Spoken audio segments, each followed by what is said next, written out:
जीवन में जो अनुभव हम करते हैं वह बाहर की परिस्थितियों से कम और भीतर की स्थिति से अधिक तय होता है। एक ही घटना दो व्यक्तियों के लिए अलग अर्थ रखती है। किसी के लिए वही परिस्थिति अवसर बन जाती है, किसी और के लिए पीड़ा।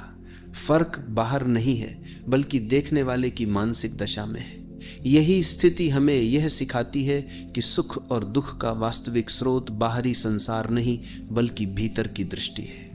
कभी सोचा है कि क्यों कुछ लोग सबसे कठिन हालात में भी मुस्कुराते रहते हैं जबकि अन्य लोग आरामदायक जीवन के बावजूद अशांत रहते हैं? ये इस कारण है कि जिन्होंने भीतर की शक्ति को पहचान लिया उनके लिए कोई भी परिस्थिति असहनीय नहीं रहती, और जो लोग लगातार असंतोष में जीते हैं उनके लिए कोई भी उपलब्धि उन्हें संतुष्ट नहीं कर पाती। इसका अर्थ यही है कि हमारे अनुभव की जड़ हमारे अपने विचारों और दृष्टिकोण में है। जब मन अशांत होता है तो बाहर की दुनिया भी शत्रु जैसी लगती है। छोटी सी बात भी पहाड़ बन जाती है, छोटी असुविधा भी असहनीय प्रतीत होती है। लेकिन जब मन शांत होता है तो वही कठिनाइयां हल्की लगती हैं। जैसे एक ही धूप किसी को तपन देती है और किसी को ऊर्जा। फर्क सूरज में नहीं, भीतर के भाव में है। यही भाव तय करते हैं कि हम जीवन को बोझ मानेंगे या आशीर्वाद। हम अक्सर सोचते हैं कि हमें सुख पाने के लिए बाहरी स्थितियां बदलनी होंगी, लेकिन इतिहास गवाह है कि जिनके पास सब कुछ था वे भी भीतर से खाली रहे, और जिनके पास कुछ भी नहीं था उन्होंने आनंद पाया। इसका रहस्य यही है कि बाहर की चीजें केवल साधन है, स्थिति नहीं। असली स्थिति हमारे मन की है। यदि भीतर सामंजस्य हो तो गरीबी में भी समृद्धि महसूस होती है। यदि भीतर संघर्ष हो तो महलों में भी खालीपन ही महसूस होता है। मनुष्य बाहर की परिस्थितियों को नियंत्रित करने में जितनी ऊर्जा लगाता है, यदि उसका कुछ अंश भी भीतर की स्थिति को संभालने में लगा दे तो जीवन बदल सकता है। क्योंकि बाहर को पूरी तरह बदलना कभी संभव नहीं, लेकिन भीतर की स्थिति को बदला जा सकता है। दृष्टिकोण बदलते ही पूरा संसार बदल जाता है। यही कारण है कि एक ही जीवन किसी को स्वप्न जैसा लगता है और किसी को बोझ।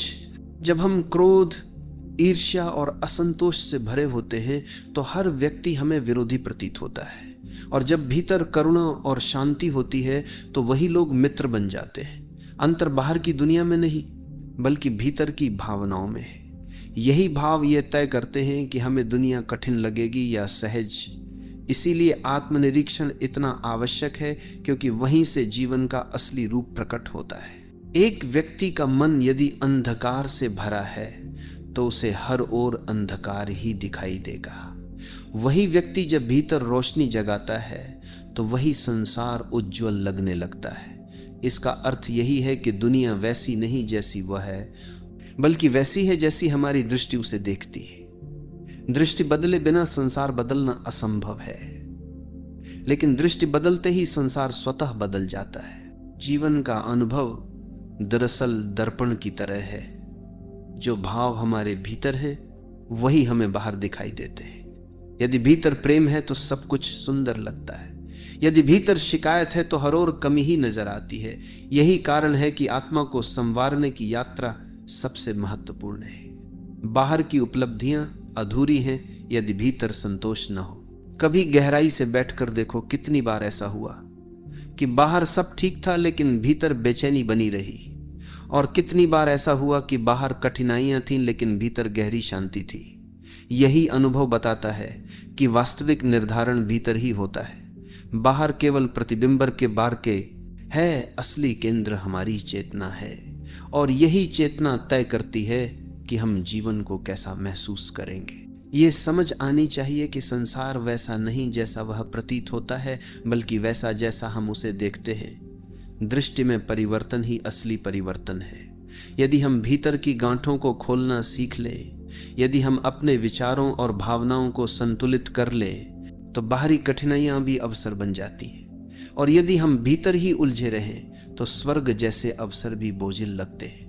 मानसिक दशा का असर इतना गहरा होता है कि वह रिश्तों की गुणवत्ता तक बदल देता है। जब भीतर असुरक्षा और संदेह हो तो सबसे करीबी संबंध भी भारी लगने लगते हैं, और जब भीतर भरोसा और प्रेम हो तो सबसे साधारण बातचीत भी आत्मा को छू जाती है। इसका अर्थ यह है कि हम जिनसे जुड़े हैं वे वास्तव में हमारे भीतर की झलक ही हमें दिखा रहे हैं। यदि मन निर्मल हो तो हर रिश्ता सहज हो जाता है। हर बार जब हम शिकायत करते हैं कि जीवन ने हमारे साथ अन्याय किया, तो ये केवल दृष्टि की कमी है। बाहर की घटनाएं तटस्थ हैं, पर उनका अर्थ हम स्वयं गढ़ते हैं। यदि मन नकारात्मक है तो हर घटना एक बोझ बन जाती है, और यदि भीतर संतुलन है तो वही घटना शिक्षा का साधन बन जाती है। यही कारण है कि किसी भी परिस्थिति में सच्चा सुख पाने के लिए पहले अपनी सोच को संवारना आवश्यक है। हम अक्सर दूसरों को दोष देते हैं कि उन्होंने हमें दुख दिया, हमें नीचा दिखाया या हमें चोट पहुंचाई, लेकिन वास्तविकता यह है कि हमारे अनुभवों को आकार हमारी अपनी प्रतिक्रियाएं देती हैं। यदि भीतर असंतोष हो तो छोटी सी बात भी चुभ जाती है, और यदि भीतर विस्तार हो तो बड़ी से बड़ी चोट भी जल्दी भर जाती है। यह समझ हमें जिम्मेदारी लेने की ओर ले जाती है। हम अपने अनुभव के निर्माता स्वयं हैं। कभी ध्यान से देखो, जब हम प्रसन्न होते हैं तो पूरी दुनिया अलग दिखने लगती है। वही सड़कें सुंदर लगती हैं, वही लोग मित्रवत लगते हैं, वही काम आसान लगते हैं। और जब हम दुखी होते हैं तो सब कुछ भारी और थका देने वाला लगता है। ये बदलाव बाहर नहीं हुआ, भीतर हुआ। ये अनुभव बार बार हमें याद दिलाता है कि हमारे दृष्टिकोण में छिपी शक्ति सबसे बड़ी है। सुख की तलाश हम अक्सर बाहर करते हैं। हमें लगता है कि यदि यह परिस्थिति बदल जाए, ये वस्तु मिल जाए, ये व्यक्ति हमारे साथ रहे, तब जीवन अच्छा होगा। लेकिन जैसे ही हमें वह मिल भी जाता है, थोड़ी देर बाद वही बेचैनी लौट आती है। इसका कारण यह है कि हमारी कमी बाहर नहीं, भीतर है। जब तक मन संतुलित नहीं, तब तक कोई भी उपलब्धि स्थायी सुख नहीं दे सकती। जीवन की सबसे बड़ी कला यह है कि हम हर परिस्थिति को वैसे ही स्वीकारना सीखें जैसी वह है। जब हम लगातार तुलना करते हैं कि क्यों मेरे साथ ऐसा हुआ और दूसरों के साथ वैसा, तभी पीड़ा जन्म लेती है। तुलना मन की वह आदत है जो हर क्षण को भारी बना देती है। यदि हम इसे छोड़ दें और केवल इस क्षण को वैसे ही जी लें जैसे वह है, तो बोझ तुरंत हल्का हो जाता है। रिश्तों में भी यही बात लागू होती है। जब हम दूसरों से लगातार अपेक्षाएं रखते हैं तो असंतोष पैदा होता है। हम चाहते हैं कि वे हमारे अनुसार चले, और जब वे ऐसा नहीं करते तो हमें पीड़ा होती है। लेकिन यदि हम उन्हें उसी रूप में स्वीकार लें जैसे वे हैं, तो संबंध सहज हो जाते हैं। अपेक्षाएं हमेशा तनाव लाती हैं, जबकि स्वीकृति संबंधों को पंख देती है। जब भीतर संतुलन नहीं होता तो हर उपलब्धि अधूरी लगती है। हम चाहे कितना भी धन कमा लें, कितनी भी प्रतिष्ठा पा लें, यदि मन में शांति नहीं तो सब व्यर्थ है। और जब भीतर संतुलन हो तो साधारण जीवन भी गहराई से भरा हुआ लगता है। यही कारण है कि संतोष को बाहर ढूंढने की बजाय भीतर जगाना चाहिए, क्योंकि वहीं से असली संपन्नता आती है। हम सोचते हैं कि दुनिया को बदलकर हम सुखी हो सकते हैं, लेकिन बाहर को बदलना असंभव है। लोग अलग अलग विचारों, संस्कृतियों और आदतों के साथ आएंगे। यदि हम उनसे अपने अनुसार चलने की अपेक्षा करेंगे तो केवल संघर्ष होगा। लेकिन यदि हम अपना दृष्टिकोण बदल लें और विविधता को स्वीकार कर लें, तो संघर्ष अवसर में बदल जाएगा। जीवन की हर भिन्नता एक नया अनुभव देगी, न कि परेशानी। यह समझ हमें मुक्त करती है कि हमारे अनुभवों का निर्धारण भीतर की स्थिति से होता है। बाहर की दुनिया केवल एक परछाई है। असली आकार हमारे विचारों और भावनाओं से बनता है। यदि भीतर प्रकाश है तो बाहर की छाया भी सुंदर लगेगी, और यदि भीतर अंधकार है तो बाहर का प्रकाश भी हमें चुभेगा। इसलिए परिवर्तन की शुरुआत हमेशा अंदर से करनी होगी। हम सभी के भीतर एक ऐसी शक्ति है जो परिस्थितियों को अर्थ देती है। यदि यह शक्ति नकारात्मकता से घिरी है तो हर घटना हमें बोझिल लगेगी, लेकिन यदि वही शक्ति संतुलन और शांति से भरी है तो वही घटना हमें शिक्षा देगी। ये मानना कि बाहर की चीजें हमारी खुशी या दुख का कारण है, भ्रम है। असली निर्धारण भीतर होता है। यही कारण है कि साधु जंगल में भी प्रसन्न रहते हैं और धनवान महल में भी अशांत। जब हमारी सोच शिकायत से भरी होती है तो पूरा जीवन एक बोझ जैसा प्रतीत होता है। हम हर बात में कमी ढूंढते हैं, हर परिस्थिति में दोष देखते हैं। धीरे धीरे यह आदत इतनी गहरी हो जाती है कि जीवन का आनंद खो जाता है। लेकिन यदि हम कृतज्ञता का अभ्यास करें तो वही जीवन एक उपहार लगने लगता है। हर छोटी सी चीज में आनंद दिखने लगता है। यही कृतज्ञता हमारे दृष्टिकोण को बदल देती है और हल्कापन जन्म लेता है। मनुष्य अक्सर यह भूल जाता है कि उसकी दृष्टि ही संसार की गुणवत्ता तय करती है। यदि भीतर ईर्ष्या है तो दूसरों की सफलता चुभेगी। यदि भीतर करुणा है तो वही सफलता प्रेरणा बनेगी। इसका अर्थ यह है कि हमें अपने अनुभवों को बदलने के लिए बाहर नहीं, भीतर झांकना होगा। जब हम अपने ही भावों को संभाल लेते हैं तो बाहर की दुनिया अपने आप सहज और सुंदर हो जाती है। अक्सर हम सोचते हैं कि यदि दूसरों का व्यवहार बदल जाए तो हम सुखी हो सकते हैं, लेकिन दूसरों को बदलना असंभव है। वे अपने स्वभाव, अपनी आदतों और अपनी परिस्थितियों के अनुसार ही कार्य करेंगे। यदि हमें सचमुच शांति चाहिए तो हमें अपने दृष्टिकोण को बदलना होगा। जब हम स्वीकारना सीखते हैं तो वही लोग जो पहले कठिन लगते थे अब सहज लगने लगते हैं। यह स्वीकार ही रिश्तों की सबसे बड़ी कुंजी है। कभी गहराई से देखो, जब भीतर असंतोष होता है तो सबसे सुंदर दृश्य भी फीके लगते हैं, और जब भीतर शांति होती है तो साधारण दृश्य भी दिव्यता से भरे लगते हैं। ये अनुभव बार बार हमें यही याद दिलाता है कि सच्चाई बाहर नहीं, हमारी चेतना में है। जब चेतना संतुलित हो जाती है तो दुनिया भी बदल जाती है। यही दृष्टि जीवन को उत्सव बना देती है। जब हम निरंतर अपनी इच्छाओं का पीछा करते हैं और उन्हें पूरा न होते देख क्रोधित होते हैं, तब जीवन एक संघर्ष जैसा लगने लगता है। लेकिन जब हम समझते हैं कि हर इच्छा पूरी होना जरूरी नहीं और हर अपूर्णता भी कोई सीख है, तब भीतर संतुलन जन्म लेता है। ये संतुलन हमें हल्का करता है। अब हम किसी उपलब्धि पर निर्भर नहीं रहते, बल्कि हर परिस्थिति में शांति महसूस करते हैं। मन की सबसे बड़ी आदत है तुलना करना। हम अपने जीवन को दूसरों के जीवन से तौलते हैं और दुखी होते हैं, लेकिन यह तुलना कभी खत्म नहीं होती। हमेशा कोई ना कोई हमसे आगे होगा और कोई ना कोई हमसे पीछे। यदि हम इस तुलना से बाहर निकल आए और केवल अपने सफर को देखें तो जीवन सहज हो जाएगा। तुलना बोझ है और उसका त्याग करना स्वतंत्रता है। रिश्तों में भी यही होता है। यदि हम दूसरों से लगातार अपेक्षाएं रखते हैं तो असंतोष जन्म लेता है। हम चाहते हैं कि वे हमारे अनुसार हों, और जब वे नहीं होते तो पीड़ा होती है। लेकिन जब हम उन्हें उसी रूप में स्वीकार करते हैं जैसे वे हैं, तो संबंध सहज हो जाते हैं। प्रेम का अर्थ है बिना शर्त स्वीकारना। यह स्वीकार ही संबंधों को गहराई और स्थायित्व देता है।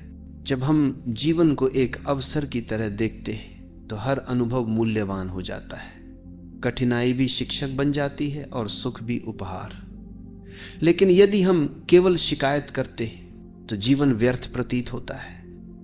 यह चुनाव हमेशा हमारे हाथ में है कि हम किसी घटना को कैसे देखें। दृष्टिकोण बदलते ही पूरी दुनिया बदल जाती है। यही परिवर्तन सबसे गहरा है। अंततः यह समझ आनी चाहिए कि असली स्वर्ग और असली नरक बाहर कहीं नहीं, बल्कि हमारे भीतर ही है। ये हमारे विचारों, हमारी भावनाओं और हमारी प्रतिक्रियाओं से निर्मित होते हैं। यदि भीतर प्रकाश है तो दुनिया भी रोशन है। यदि भीतर अंधकार है तो दुनिया भी अंधेरी है।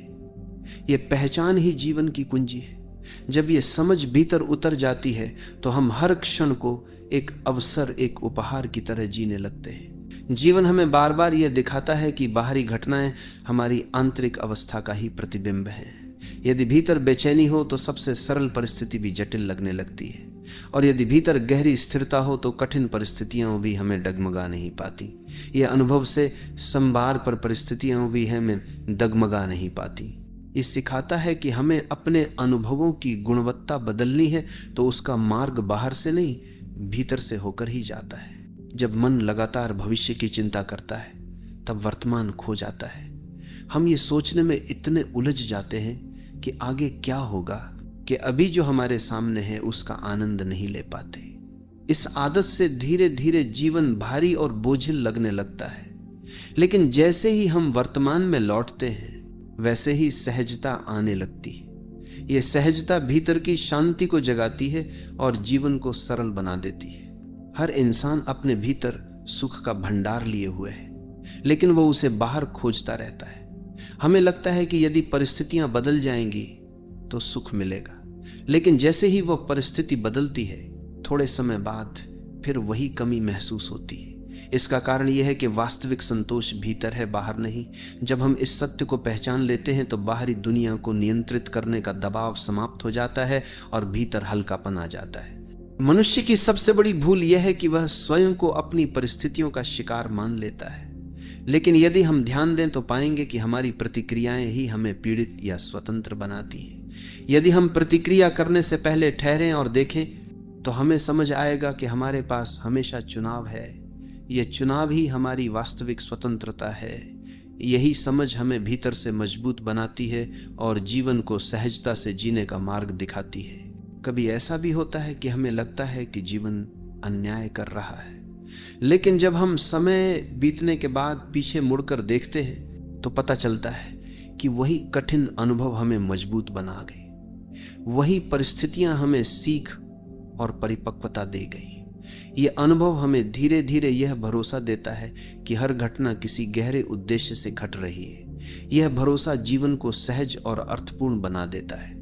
जब हम अपने भीतर की नकारात्मक भावनाओं को लगातार पोषित करते रहते हैं तो उनका असर केवल हमारे ऊपर नहीं बल्कि हमारे चारों ओर के लोगों पर भी पड़ता है।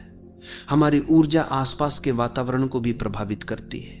यदि भीतर शांति है तो वही शांति बाहर भी फैलती है, और यदि भीतर अशांति है तो वही दूसरों तक जाती है। इसका अर्थ यह है कि अपने मन को शांत करना न केवल हमारे लिए बल्कि दूसरों के लिए भी वरदान है।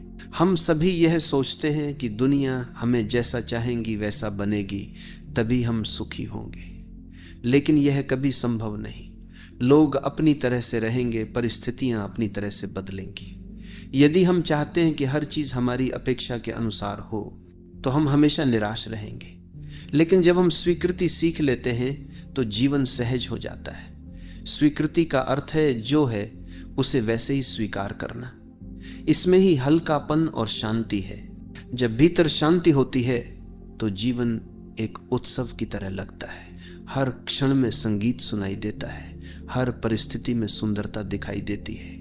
यही दृष्टि हमें साधारण जीवन में भी असाधारण अनुभव करने देती है। जो लोग इस रहस्य को समझ जाते हैं वे कभी बाहर के साधनों पर निर्भर नहीं रहते। उनके लिए हर सांस आनंद का कारण होती है। यही स्थिति सबसे बड़ी समृद्धि है। मनुष्य की पीड़ा का मूल कारण उसकी अपेक्षाएं हैं। हम चाहते हैं कि जीवन हमारी योजना के अनुसार चले, लेकिन जीवन हमेशा अपने ढंग से चलता है, और जब वास्तविकता हमारी अपेक्षाओं से टकराती है तो हम दुखी हो जाते हैं। यदि हम अपनी अपेक्षाएं छोड़ दें और केवल जीवन को वैसे ही स्वीकार लें जैसे वह है तो दुख की जड़ अपने आप कट जाती है। यही स्वीकार्यता हमें हल्का और स्वतंत्र बना देती है। अंततः हम जितना बाहर देखते हैं उतना उलझते हैं, और जितना भीतर लौटते हैं उतना स्पष्ट होते जाते हैं। भीतर ही शांति का स्रोत है, भीतर ही संतोष का बीज है। जब हम अपनी चेतना को भीतर टिकाते हैं तो वही ऊर्जा हमारे अनुभवों को बदल देती है। यह यात्रा आसान नहीं लगती, लेकिन धीरे धीरे यह स्पष्ट हो जाता है कि सारा रहस्य यहीं छिपा है। बाहर केवल परछाई है, असली स्रोत भीतर है। हर मनुष्य के भीतर एक दर्पण है और वही उसे संसार दिखाता है। यदि दर्पण साफ हो तो दृश्य भी साफ दिखता है। यदि दर्पण धुंधला हो तो दृश्य विकृत हो जाते हैं। यह दर्पण हमारे विचारों और भावनाओं से ढक जाता है। जितनी अधिक परतें जमा होती हैं उतना ही हम जीवन की सच्चाई से दूर होते जाते हैं। आत्मनिरीक्षण का अर्थ है इन परतों को धीरे धीरे हटाना ताकि वास्तविकता वैसी दिखे जैसी वह है।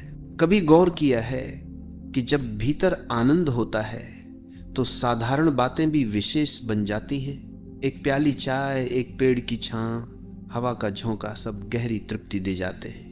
और जब मन भारी होता है तब सबसे बड़ी उपलब्धियां भी खोखली लगती हैं। इसका सीधा सा अर्थ है कि अनुभवों का मूल्य बाहरी वस्तु में नहीं, हमारी आंतरिक स्थिति में है। यही आंतरिक स्थिति तय करती है कि हम जीवन को बोझ समझेंगे या उत्सव। लोग अक्सर ये मानते हैं कि उन्हें शांति पाने के लिए कहीं और जाना होगा, पहाड़ों में, मंदिरों में या किसी विशेष वातावरण में। लेकिन सच्चाई यह है कि यदि भीतर अशांति है तो कोई भी स्थान हमें स्थिरता नहीं दे सकता, और यदि भीतर शांति है तो व्यस्त बाजार के शोर में भी हम स्थिर रह सकते हैं। यह अनुभव बार बार याद दिलाता है कि असली यात्रा बाहर नहीं, भीतर की ओर है। जब हम अपने भीतर की उलझनों को सुलझाना शुरू करते हैं तो धीरे धीरे यह स्पष्ट होता है कि दुनिया बदलती नहीं, बल्कि हमारी दृष्टि बदलती है। वही लोग, वही परिस्थितियां, वही घटनाएं अचानक नई लगने लगती हैं। फर्क केवल इतना होता है कि हमने उन्हें देखने का तरीका बदल लिया। यह बदलाव इतना गहरा होता है कि जीवन का हर हिस्सा हल्का लगने लगता है, मानो कोई अदृश्य बोझ उतर गया हो। हम अक्सर अपने अनुभवों को दूसरों के अनुभवों से तौलते हैं और दुखी होते हैं, लेकिन यदि ध्यान से देखें तो हर व्यक्ति का सफर अद्वितीय है। किसी की तुलना किसी और से नहीं हो सकती। जब हम इस सच्चाई को स्वीकार करते हैं तो भीतर शांति आती है। अब हम दूसरों को देखकर ईर्ष्या नहीं करते, बल्कि प्रेरणा लेते हैं। और सबसे बड़ी बात, अब हम स्वयं को पूरी तरह स्वीकारने लगते। मन का स्वभाव है पकड़ कर बैठना, चाहे वह वस्तु हो, व्यक्ति हो या विचार। यही पकड़ हमें भारी कर देती है। लेकिन जब हम छोड़ना सीखते हैं तो सहजता आती है। छोड़ना हार नहीं है, बल्कि यह स्वीकार है कि जीवन अपने प्रवाह में चल रहा है, और जब हम उस प्रवाह के साथ बहते हैं तो भीतर गहरी स्वतंत्रता का अनुभव होता है। यही स्वतंत्रता हमें हल्का कर देती है। हमारे भीतर की ऊर्जा हमेशा बाहर प्रकट होती है। यदि भीतर शांति है तो हमारे शब्द और कर्म भी शांति फैलाते हैं। यदि भीतर अशांति है तो हमारी उपस्थिति भी दूसरों को असहज करती है। इसका अर्थ यह है कि हम केवल अपने लिए ही नहीं, बल्कि पूरे वातावरण के लिए जिम्मेदार हैं। अपने भीतर संतुलन लाना केवल व्यक्तिगत साधना नहीं, बल्कि सामूहिक योगदान भी है। सच्ची बुद्धिमत्ता यह नहीं है कि हम बाहरी दुनिया को पूरी तरह समझ लें, बल्कि यह है कि हम अपने ही मन के स्वभाव को पहचान लें। जब हमें पता चल जाता है कि विचार लगातार बदलते रहते हैं, भावनाएं आती जाती रहती हैं, तो हम उनसे चिपकना छोड़ देते हैं। यही दूरी हमें स्थिर करती है। अब विचार आते जाते हैं, लेकिन हम उनके साक्षी बने रहते हैं। ये साक्षी भाव जीवन को गहरी सहजता देता है। यदि हम अपने भीतर के भावों को नियंत्रित न करें तो वही हमें नियंत्रित करने लगते हैं। एक बार क्रोध आया और उसने हमें घेर लिया तो हमारे शब्द, हमारे कर्म सब उसी के अनुसार हो जाते हैं। लेकिन यदि हम सजग हों तो देख सकते हैं कि क्रोध केवल एक लहर है, वह आएगा और चला जाएगा। ये देखना ही हमें स्वतंत्र करता है। यही सजगता धीरे धीरे हमारे पूरे जीवन की दिशा बदल देती है। अंततः जीवन हमें यही सिखाना चाहता है कि बाहर की दुनिया केवल एक परछाई है, असली स्रोत भीतर है। यदि हम भीतर को संभाल लें तो बाहर अपने आप संभल जाता है। यही समझ हमारे अनुभवों को बदल देती है। अब हमें बाहरी उपलब्धियों की प्रतीक्षा नहीं करनी होती, क्योंकि भीतर ही संतोष का झरना बहने लगता है। और जब ये झरना सक्रिय हो जाता है तो जीवन हर क्षण एक उत्सव की तरह जीने लायक हो जाता है।